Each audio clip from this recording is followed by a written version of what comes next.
ఇచ్చేవాళ్ళు, అది కూడా ఇచ్చేవాళ్ళు కాదు, 2000 ఇచ్చేవాళ్ళు. పోయిన గవర్నమెంట్ అయితే క్యాంప్ పెడితే అక్కడికి వస్తే ఒక 2000 ఇచ్చి పంపించేవాళ్ళు. ఈరోజు వాళ్ళందరికీ 25 కేజీలు ప్యాకేజీ కాకుండా 10,000 రూపాయలు ఇచ్చాం. గ్రౌండ్ ఫ్లోర్ పాక్షికంగా మునిగితే ప్రతి ఒక్కరికి 5,000 రూపాయలు ఒకప్పుడు ఇచ్చేవాళ్ళు, 10,000 ఇచ్చాం. కిరాణా కొట్లు, రెస్టారెంట్లు 25,000 ఇచ్చాం. ఇది ఇంతకుముందు నామ్సో కూడా లేదు. చిన్న పరిశ్రమలకు కూడా నామ్సలో లేదు. 50,000 ఇచ్చా. 40 లక్షల లోపల నష్టపోతే, 40 లక్షల నుంచి 1,50,00,000 నష్టపోతే 1 లక్ష రూపాయలు ఇచ్చాం. 1,50,00,000 కంటే ఎక్కువ నష్టపోతే 1,50,000 రూపాయల చొప్పున అందరికీ చేశాం.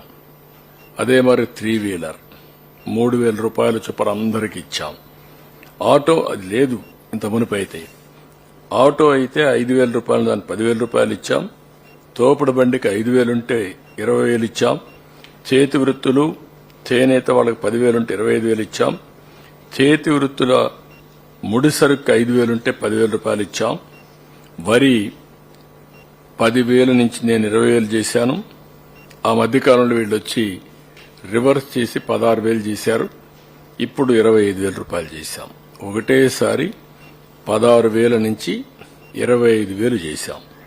ఇంకొక పక్కన పత్తి 15,000 ఉంటే 25,000, మొక్కజొన్న 12,500 ఉంటే 15,000, మిరప, పసుపు 15,000 అంటే 35,000, అరటి 25,000 అంటే 35,000, పట్టు పరిశ్రమకు 35,000, ఆవులు గేదెలు చనిపోతే 50,000, గొర్రె మేక చనిపోతే 7,500, పశువుల షెడ్ చనిపోతే 5,000, కడాన కోడి చనిపోయినా 1,000 రూపాయలు ఇచ్చా, 100 రూపాయలు ఇచ్చాం. ఈ విధంగా మొత్తం ఎలాంటి నష్టపరిహారం జరిగినా వాళ్ళని పూర్తిగా ఆదుకోవడానికి ప్రభుత్వం అన్ని విధాలా ముందుకొచ్చాం, అన్ని విధాలా చేశాం. ఇది కాకుండా ఈరోజు మీరు ఒక్కసారి చూస్తే ఇక్కడ సర్వీసెస్ ఎలాంటి ఇబ్బంది లేకుండా ప్రభుత్వం అనేది ఎంతవరకు చేయగలుగుతాదో అన్ని విధాలుగా చేయగలిగాం. ఒక డ్రోన్స్ ను ఉపయోగించడం, అది ఒక వినూత్నమైన ప్రయోగం. ఇంతవరకు ఎప్పుడూ జరగలేదు.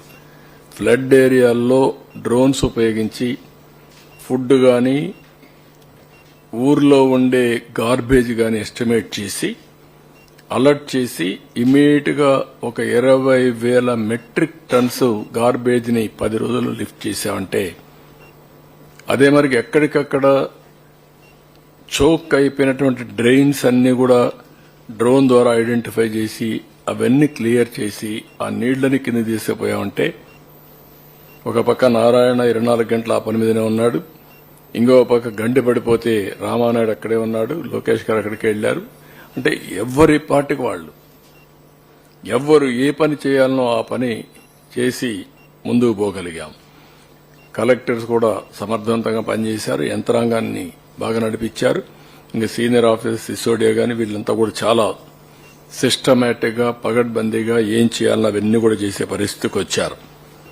ఇది కాకుండా వినూత్నంగా మీరు ఆలోచిస్తే ఎప్పుడు చరిత్రలో ఎక్కడ జరగకూడదు. ఇది ఒక బెంచ్ మార్క్.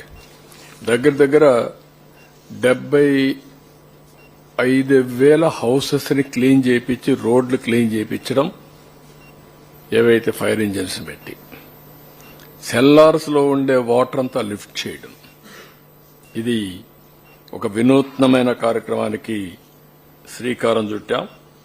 ఇది కాకుండా ఇంకొక పక్కన మీరు చూసినప్పుడు ఇక్కడ అర్బన్ కంపెనీని తీసుకొచ్చి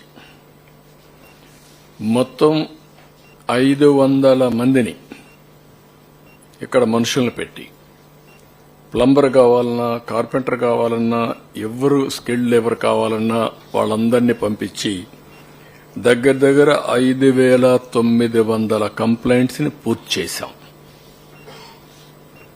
ఇప్పుడు కూడా ఏదైనా ఉంటే అవన్నీ కూడా కంప్లీట్ చేస్తున్నారు. దాన్ని ఒక కల్చర్ కింద ఓబరైజేషన్ లో ఈ వాళ్ళకి కావలసిన స్కిల్డ్, అంటే ముఖ్యంగా ఇంటి మెకానిక్స్ గాని, కార్పెంటర్ గాని, ఎలక్ట్రీషియన్ గాని, లేకపోతే ఏదైనా గాని వీళ్ళందరినీ పంపించే పరిస్థితికి వచ్చాం. ఇవి కాకుండా మీరు చూస్తే ఏదైతే ఎలక్ట్రానిక్ గూడ్స్ కంపెనీలు పిలిపించి 50% స్పేర్ పార్ట్స్ వాళ్లే పెట్టుకొని 100% ఎలక్ట్రికల్ మెయింటెనెన్స్ ఛార్జెస్ అన్ని వాళ్లే చేసి మొత్తం కలిసి 5,068 కన్జ్యూమర్స్ కి పూర్తి చేశారు. ఒక 700 ఉన్నాయి. 30th డెడ్ లైన్ ఇచ్చాం. నేను ఒకే మాట చెప్పాను, ఒకవేళ మీరు రిపేర్ చేయలేకపోతే లేట్ అయితే అది మీరు తీసుకొని కొత్తది వాళ్ళకి ఇమ్మని చెప్పాను. అంటే ఆ స్పిరిట్ తీసుకోవాలని చెప్పి ఉద్దేశంతో చెప్పాం. అది కూడా వర్కౌట్ చేస్తున్నారు. ఇంకొక పక్కన ఏవైతే స్టవ్లు మొత్తం గ్యాస్ కంపెనీస్ అన్ని పిలిపించి 14,000 గ్యాస్ స్టవ్స్ అన్ని రిపేర్లు చేపించాం. ఇది కూడా ఒక 13,773 చేపించగలిగాం. ఇది కూడా కంప్లీట్ చేశాం. అంటే సర్వీసెస్ లో ఎప్పుడూ ఎవ్వరూ ఊహించిన విధంగా సర్వీస్ అన్ని చేశాం. ఇంకొక పక్క ఇన్సూరెన్స్ కంపెనీస్ అందరినీ పిలిపించాం.